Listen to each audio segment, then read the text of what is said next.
Tyto Wetlands is only a stone's throw from the centre of Ingham.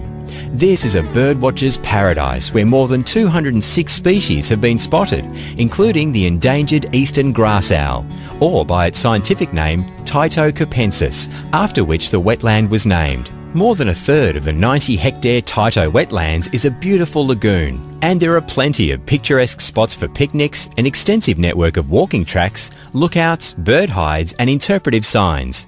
Our guide is the Tyto Wetlands creator, John Young. Where we're standing now is actually right out on the main lookout of Tyto Wetlands. As you can see, it's nearly a kilometre across to the other side. Now the problem was when we first started the wetland was to design it in such a way so we could mimic nature. So I waited until the beginning of a wet season or close to the end of the wet season when the whole swamp was full. I actually walked right around the exact water line to mimic nature as much as possible and flagged it off.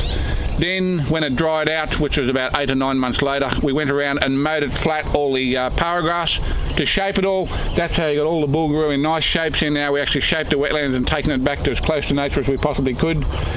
Then we graded around, we burnt the top off, then we got all the machines in, and by the way, the whole thing was built with local people. I'm all about looking after our town and our community, so it's all been local employment.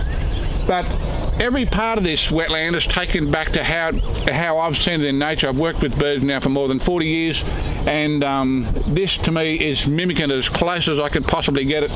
Every tree on the island out here is strategically placed so it suits another species that lives in a neighbouring one. Just for instance, crimson finches love sun. The pandanus palms out on the island there have been strategically placed towards the end so they become a breeding habitat for them.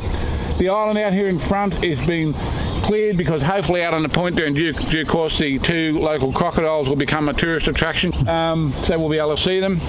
But when we took the depth of the water down, it was taken down to 3 metres. That's how all this mound was built, and also the islands were constructed from the earth that was taken down.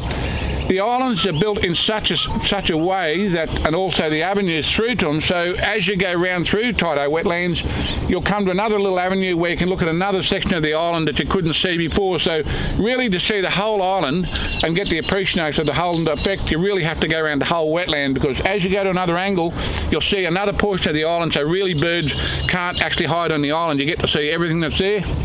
The little small patches of bulgaroo at the front have got little spaces in between them, and the idea of that is if they are continuous, birds would live inside the wet in that bulgaroo, you would not see them. So the little spaces means you have to fly backwards and forwards, so anything that lives in the big patches or the little patches, sooner or later, prepared to wait, you're going to see them.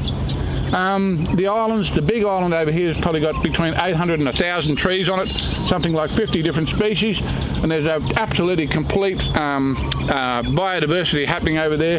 There's probably enough species of plants on that island over there to probably house nearly 100 species of birds. So out of the 215 that's in here, pretty well the whole piece of habitat you can see here is pretty encompassing.